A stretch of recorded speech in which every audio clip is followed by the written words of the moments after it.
हाथरस कांड के 4 दिन बाद मायावती का भोले बाबा पर तीखा बयान सामने आया। उनके अलावा पक्ष विपक्ष की किसी भी पार्टी ने इस कथित गुरु सूरजपाल जाटव उर्फ भोले बाबा के खिलाफ कड़ी कार्रवाई की मांग नहीं की। वजह साफ है, दलित वोट बैंक पर सबकी नजर, इसलिए भोले हैं भोले बाबा। अब वोट बैंक के लिहाज से राजनीतिक पार्टियों के गुणा भाग पर थोड़ा नजर डालते हैं। सामाजिक न्याय की रिपोर्ट के मुताबिक यूपी की ग्रामीण आबादी में 30% हिस्सा दलित जातियों का है और इन दलित जातियों में 55% से ज्यादा जिस एक जाति का संख्या बल है वो है जाटव। भोले बाबा के ज्यादातर अनुयायी दलित हैं। कोई भी पार्टी उस पर हाथ डालकर इस वोट बैंक को नाराज करने का खतरा मोल लेना नहीं चाहती। यही वजह है कि सपा अध्यक्ष अखिलेश यादव हों या फिर लोकसभा में नेता प्रतिपक्ष राहुल गांधी इस घटना पर बड़े ही सधे हुए बयान दे रहे हैं। अखिलेश ने पुलिस प्रशासन की ओर से मामले में अब तक हुई गिरफ्तारियों पर सवाल उठाते हुए कहा कि परंपरागत धार्मिक आयोजनों में पुख्ता इंतजाम की जिम्मेदारी सरकार की है। उनका यह भी कहना है कि अगर बीजेपी सरकार कहती है कि इससे उसका कोई लेना देना नहीं है तो उसे सरकार में रहने का हक नहीं। हाथरस में पीड़ित परिवारों से मिलने राहुल गांधी गए जरूर, लेकिन उन्होंने भी खुद को समुचित इलाज और मुआवजे की मांग तक ही सीमित रखा। किसी ने समस्या की असल जड़ पर सवाल नहीं उठाया कि घटना के मुख्य सूत्रधार पर अभी तक कार्रवाई क्यों नहीं हुई है। बसपा प्रमुख मायावती ने जरूर भोले बाबा के खिलाफ एक्शन की मांग की। उन्होंने कहा कि बाबा पाखंडी है।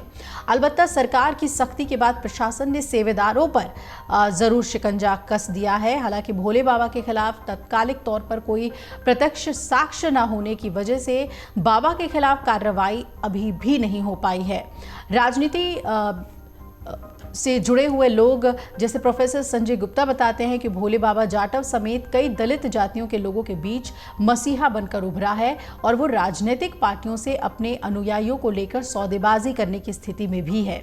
जाहिर है कि इससे मायावती को अपने लिए खतरा महसूस हो रहा है और उन्होंने इस तरह के बाबाओं से दूर रहने का आह्वान किया है। 2 जुलाई को गांव फुलरई मुगलगढ़ी में हुए सत्संग में जुटी भीड़ इतनी थी कि अगर वहां सुरक्षा के लिए 500 पुलिसकर्मी भी तैनात किए जाते तो भी हालात संभालना मुश्किल था।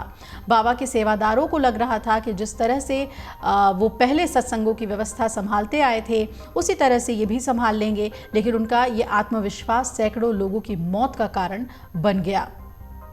इस घटना के बाद बाबा सामने आए। बाबा ने अपनी बात सामने रखी, ये कहा कि मैं व्यथित हूँ। क्या कुछ कहा बाबा ने, आइए आपको सुनवाते हैं उनका बयान। नारायण साकार हर की संपूर्ण ब्रह्मांड में सदा सदा के लिए जय जयकार। हम 2 जुलाई की घटना के बाद बहुत ही व्यथित हैं। प्रभु हमें बस संगत को इस दुख की घड़ी से उबरने की शक्ति दें।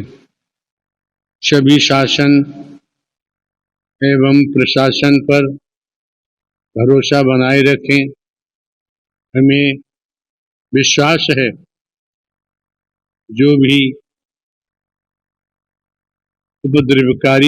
उपद्रवकारी हैं वो बख्शे नहीं जाएंगे। हमने अपने वकील डॉक्टर पी सिंह जी के माध्यम से कमेटी के महापुरुषों से ये प्रार्थना की है कि दिवंगत आत्माओं के परिजनों एवं इलाजरत घायलों के साथ जीवन पर्यंत तन धन से खड़े रहने का आग्रह किया है, जिसको सभी ने माना भी है। सभी इस जिम्मेदारी को निभा भी रहे हैं।